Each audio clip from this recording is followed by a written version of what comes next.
make sure there is no airflow through the bottom. So for example, you know, it's hard to buy absolutely straight piece of wood. I have a little bit of room gap at the bottom. I'm going to have to shim that in with some plywood and make sure that everything is nice and airtight by the time I screw it down. If you have airflow through your floor, a big wind will just rip this thing apart. Okay, so here's one of the rain gutters. I've got it balanced on my trash can. And we've put 6 bolts in. Make sure you're using the long bolts. When you open up the hardware kit for the roof, they're going to have these rain gutters in there, and then there's a package of bolts, and inside of that package, some of the bolts are longer. There's 12 longer bolts. You've got to make sure that you keep those 12 long bolts and don't use them anywhere else, and put them in the slot here on the back of the rain gutter, because otherwise the short ones, you don't have enough bolts sticking through to grab the nut. So then you're going to carry that over to the edge. You're going to line up all your bolts, slide it in, get it all lined up, and then slip the have somebody hold it from the outside and go inside somebody else. Just slip some nuts on there and tighten from one end toward the other. Don't start at both ends and work toward the middle. Sometimes that'll cause the gutter to warp. So start at one end and work completely to the other side in order. Okay, there's the eaves trough. It's on. It's nice and straight. All the metal's held together. All the plastic, all the polycarbonate is clamped in from the bottom. And you can see a gap right there in the vent windows. We need to put the hardware on for the top of this window that gives a frame for the vent window to lock into. Okay, so that's one of the next parts. On the top of each piece of roof panel that undercuts the vent windows, you have this short piece of metal. Make sure you put 4 bolts in it. They do provide some cheater bolts to put this part in after the fact, but I just find it easier. Just put 4 bolts in. You need 1 on each side, 1 on each end, and then 2 in the middle for this locking pin bracket. You have these pieces right here, and they need to be able to go in like that, with a nut on each side. Little bump goes down into the track, just like so. And you'll put a nut on there. Don't tighten it up too much because you end up sliding that over to get it to mount onto the window. Is it good? Okay, so I've put this piece in, right? It just kind of slides on top of that. You got to make sure that the vent window is going to make good contact with that. It seems level along there. Okay, so that's good.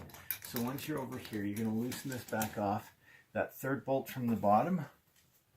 Okay, actually, I did that wrong.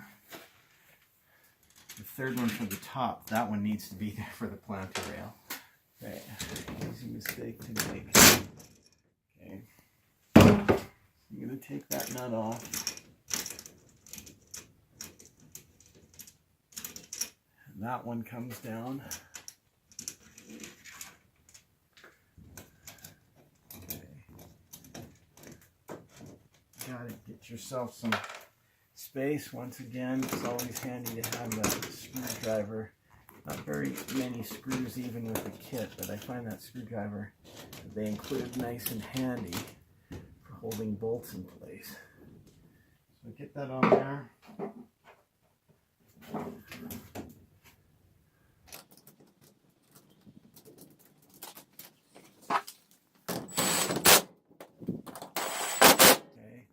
That's on, that locks that in. All right, you can do the same thing on the other side. Okay, so this pin is meant as a prop rod for those openings. They got to be in the last place. So this one's kind of to prop it up, and those 2 are to lock the vent window.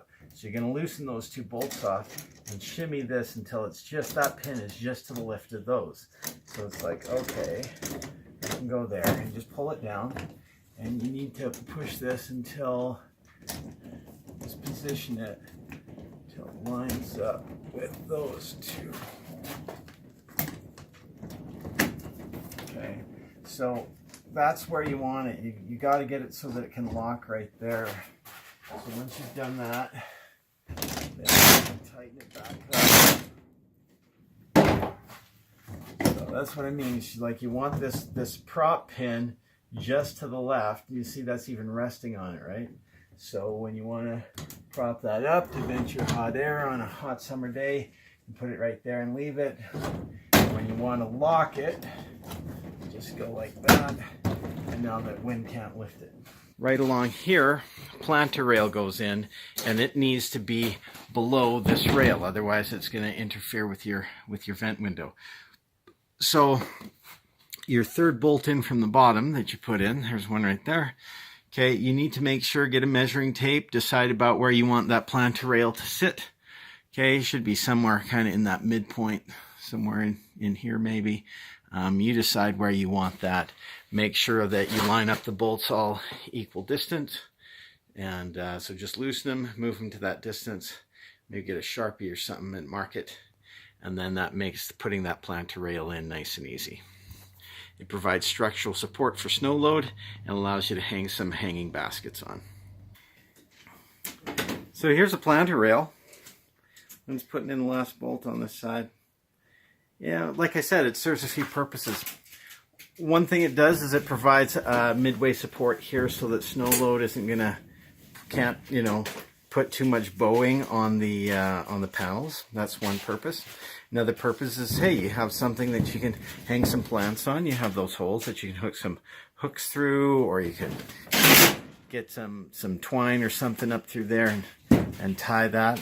Another thing that it does, because aluminum has a certain amount of flex, right? It gives a set anchor point on the middle of this and ties the whole roof together. So those planter rails are actually very important structurally. They need to be, a third of the way up, halfway up. You don't want it high enough that it's going to interfere with those the vent windows at all. So this is a good height. This is kind of the height that we like, and it gives us so that we can hang a planter rail, a hanging basket on there, and the width of the basket isn't interfering with your walkway down the center of the greenhouse. So we have one done. We're about to do the other side. So there you have it. That's pretty much it for the D1012 Greenhouse. Once again, this works for all the D10 series and all the D8 series, the SP Series, okay, and the lot of similarities with the HB series as well, but the panels go in different. Okay, talk to you later.